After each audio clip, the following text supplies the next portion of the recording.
Welcome to Self-Worth Club, the podcast that empowers you to believe in yourself and your work. Whether you're an aspiring entrepreneur, creative, or simply looking to cultivate greater self-worth, Self-Worth Club is for you. Join us each week as we empower you to believe in yourself and unlock your full potential. Hi friend, I'm your host, Zoe. I am so happy that you're here today. If you're new, make sure you take a moment after you listen, screenshot, put it on your story and tag me and let me know your thoughts. I love to see all the new faces and who's listening, and you really help me out a lot just getting the word out there and helping me increase my impact. So today we're talking about overcoming negativity. I'm going to teach you how to rewire your brain to focus more on the positive. And if you listen to last week's episode, it's going to help you a lot in this. So let's just jump right in. I'm sure you've experienced time and time again in your own life that humans tend to overthink like everything.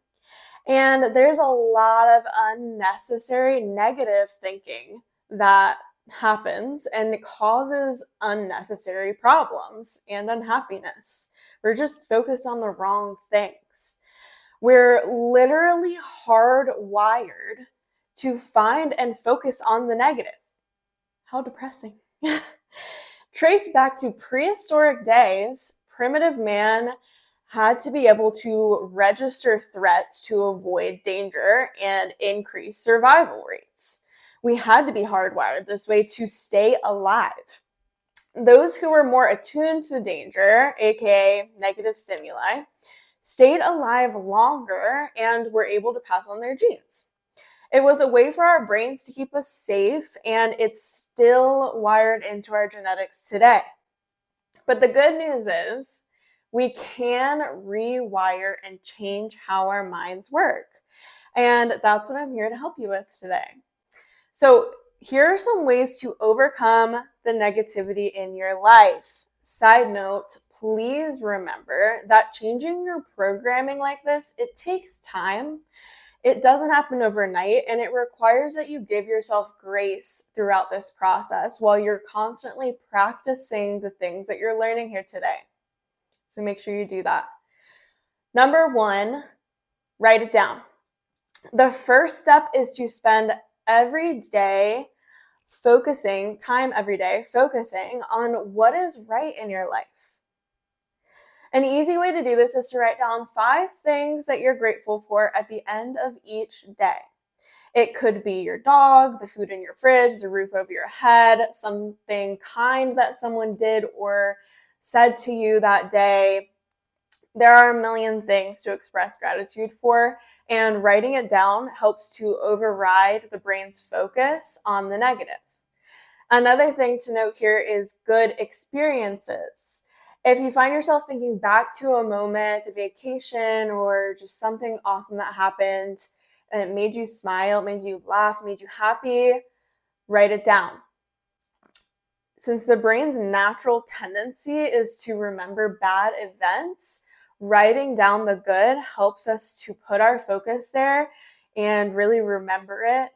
The more detail you can add, the better. Number 2, celebrate victories, big and small. No matter how small, if you've completed your to-do list, reward yourself with an episode of your favorite show and a face mask. If you hit your workout goals for the week, take yourself out to a celebratory dinner. Look for the wins every single day and keep track of them in your gratitude journal. So that first tip, we're writing down what we're grateful for every day. Keep track of your wins there too, and actually celebrate them. This one is so important because it's going to help you get that happiness chemical, that motivation chemical throughout the process of hitting your really big goals that most of the time that's all we're focused on.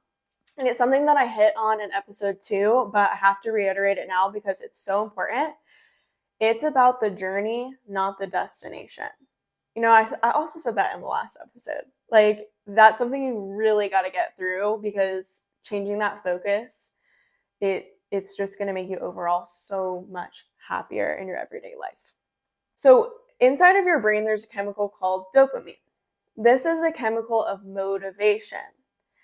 A lot of people delay it for themselves by setting massive goals and putting blinders on until that goal is hit. But it's the chemical of motivation. You don't want it just at the very end. You want it during the process so you can use it to fuel yourself and keep going, right? We have to learn to celebrate all of our wins if we want to continue to fuel ourselves and actually reach those bigger goals. Keep track of your wins throughout the week and look back at the list at the end. And this is going to help to remind you of all of the positive things that you are actually achieving every day in our lives. Because again, if you're someone with big goals, probably you listening to this podcast, we can lose sight really easily of what we actually accomplish in a day. I know I do often. And so I really like to have a to-do list where I can check things off and see what I'm accomplishing and like really have that visual. It helps me a lot to see like, okay, you actually got all of this stuff done today. You really got to pay attention to what you're actually getting done in a day and give yourself grace on the hard days. Your best is going to look different every single day. Sometimes, you might be sick, feeling under the weather, something outside of your control happened in your life. You had to take care of something unexpected. Like our best changes day to day. Number 3 is to distract yourself. When you're experiencing a negative thought or negative thought loops, engaging in negative self-talk, whatever it might be, do something physical to distract yourself, like going on a walk, listening to your favorite playlist, playing with your dog, spending 10 minutes stretching or doing a light workout. Movement is medicine, for real. Seriously, like, have you ever regretted a workout after it was done? I know sometimes it's hard, like getting up at 6:30 this morning to go to Pilates was hard. It felt like, do I really want to go? Like, I'm tired. I'm being cuddled by my dogs. Like, I feel so comfy. But afterwards, literally mid-class, I'm like, I'm so glad that I'm here right now doing this. Like, I'm getting an early start on my day, all the things, I feel good. Like, just do it. You're never going to regret a workout. Number 4, stop the jabs. Avoid conflict by holding back negative jabs. Negative comments cause a great deal of damage in relationships and to yourself. And it's difficult to repair. Take time to cool down and discuss whatever is bothering you later. It's best to avoid negative comments to other people because when they happen, like that sinks in. You remember that for a really long time. The ideal balance between a negative and positive comment is 4-1. 4 positive interactions for every negative comment that you've made to repair the damage. Just to repair the damage. So really keep that in mind and sit on whatever's bothering you before you let your mind just take over. Again, last episode I talked about how your mind just literally has a mind of its own, and you have to be more in tune and more in control of that. Number 5, breathe mindfully. Mindful breathing is another way to combat negativity. So I'm going to teach you the 4-7-8 breathing technique to help manage anxiety, reduce stress, and bring balance to your mind and body. Try it with me right now. Breathe in, 1, 2, 3, 4. Hold, 1, 2, 3, 4, 5, 6, 7. Exhale, 1, 2, 3, 4, 5, 6, 7, 8. So breathing in for 4, holding for 7, exhaling for 8. Try it again next time you're feeling overwhelmed or like you were slipping into negative thinking, negative thought loop.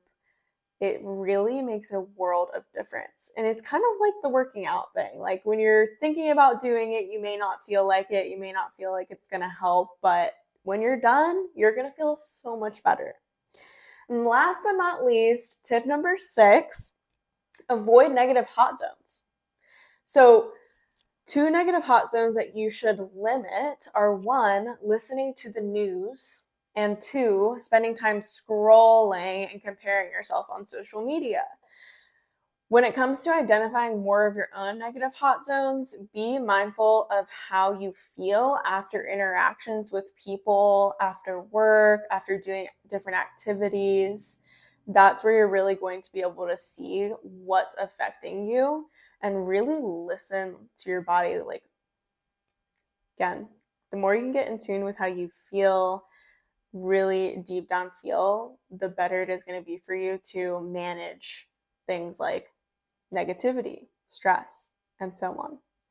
Those are my tips. Want to keep it short and sweet for you as always, so you're getting that info-packed episode that really can impact your life. Thank you so much for being here. I'm so excited that you came back to listen to another episode, and I'll see you next week. P.S. If you love the vibes here and got something out of listening today, please screenshot and share on your story. I'd love to be tagged and hear your thoughts. My Instagram for the pod is @_selfworthclub.